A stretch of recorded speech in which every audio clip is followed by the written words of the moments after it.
2021 में हालात जैसे भी रहे हो, मगर 2022 ठीक रहेगा ऐसी उम्मीद है सभी को थी। ठीक कुछ ऐसा ही है खेसारी लाल यादव के साथ भी, जिन्होंने 2022 की शुरुआत ये सोचकर जरूर की होगी कि वो इस साल में ऐसे ऐसे इतिहास रचेंगे जैसा कोई दूसरा रच नहीं पाएगा। मगर देखा जाए तो हो रहा है कुछ इसका उलट ही, क्योंकि जब से 2022 शुरू हुआ है तब से गानों के धमाकों के साथ साथ हिट मशीन के खातों में विवादों के रिकॉर्ड भी दर्ज होते जा रहे हैं। तो चलिए बताते हैं 2022 के शुरुआती महीने भर में हिट मशीन ने कौन से 3 विवाद यानी कॉन्ट्रोवर्सीज को दिया है अंजाम। पहली कॉन्ट्रोवर्सी, पवन संग हुई जुबानी जंग। साल आने से पहले ही पवन सिंह और खेसारी ने लोगों का ध्यान खींचा अपने बीच हुई जुबानी जंग के बदले। पहले पवन सिंह ने अपनी बनाई लकीर पर लोग रेंगेंगे ऐसा बयान दिया, तो बदले में हिट मशीन ने भी उनके पर्सनल और प्रोफेशनल इतिहास को खंगाल डाला। किसे पता था कि ये विवाद बयानबाजी किसी महाविवाद का रूप ले लेगी। खैर, अब मामला जैसे तैसे शांत है, मगर ये मामला समुद्र में आई किसी सुनामी से कम नहीं था, इतना जरूर कह सकते हैं। दूसरी कंट्रोवर्सी, नेपाल कंट्रोवर्सी। पवन संग हुए विवाद से अभी तक खेसारी का दामन छूटा भी नहीं था कि एक नया विवाद उनके मत्थे मड़ गया।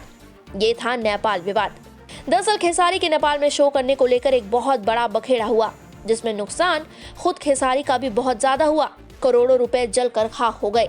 इसके बाद सबने अलग अलग तरह से खेसारी पर आरोप लगाने शुरू किए। खेसारी ने भी कई बार इसी सब आरोपों पर सामने आकर सफाई भी दी थी। उन्होंने बताया कि वो इंडस्ट्री में अब अकेले हैं, क्योंकि इस विवाद के बाद एक बार भी किसी ने उनका हालचाल जानना जरूरी तक नहीं समझा। तीसरी कंट्रोवर्सी, कल्लू को लगाई लताड़। तीसरी और आखिरी विवाद हुआ है कल्लू और खेसारी के बीच, जो कि अभी हाल ही में खड़ा हुआ है। दरअसल एक स्टेज शो प्रोग्राम में कल्लू ने खेसारी के ही गाए गाने को बदलकर यादव जी की बेटी सपनवा में आती है गा दिया था, जिसके बाद इस मसले को लेकर खेसारी ने लाइव वीडियो में आकर बात की है और इंडस्ट्री के कई कलाकारों पर निशाना साधा। कहा, अब यादव जी खुद आकर समझाएंगे। भोजपुरी इंडस्ट्री में मुझे छोड़कर कोई कुछ भी गाए, कितना भी गंदा गाए, कोई बोलने नहीं आता है। ये आप सबको भी पता है कि अगर मैं कुछ अच्छा करता हूँ तो उसे बुरा बनाने के लिए पूरी इंडस्ट्री के कलाकार बंधु लग जाते हैं और कैसे इसके सारे कामों पर बुरा साबित कर देते हैं। मैंने भी तो चाची के बेटी सपनवा में आती है को गाया था, तो मेरी जितने भी हीरोइन यहाँ पर हैं उसकी माँ को हम आंटी ही कहते हैं, तो मैंने उस पॉइंट ऑफ व्यू से उस गाने को गाया था।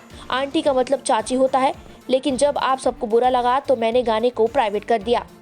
इसके आगे खेसारी कल्लू के गाने को लेकर कहते हैं, कोई भी कलाकार हो किसी जाति विशेष पर गाना गाना शोभा नहीं देता, क्योंकि आप एक मन से किसी के घर के सम्मान को उछाल रहे होते हैं, लेकिन उस जगह पर अगर मैं होता तो समझ ही सकते हैं कि वहाँ क्या होता।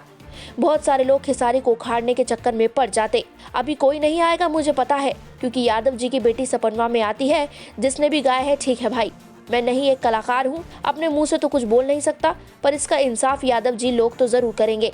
मैं क्या बोलूँ, मैं बोलूँगा तो विवाद हो जाएगा।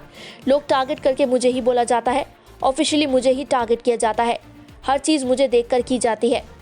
यकीनन खेसारी का ये कहना उनका निशाना है उन लोगों की तरफ जो कि उन्हें लेकर नए नए मुद्दे बनाने का बहाना ढूंढते रहते हैं।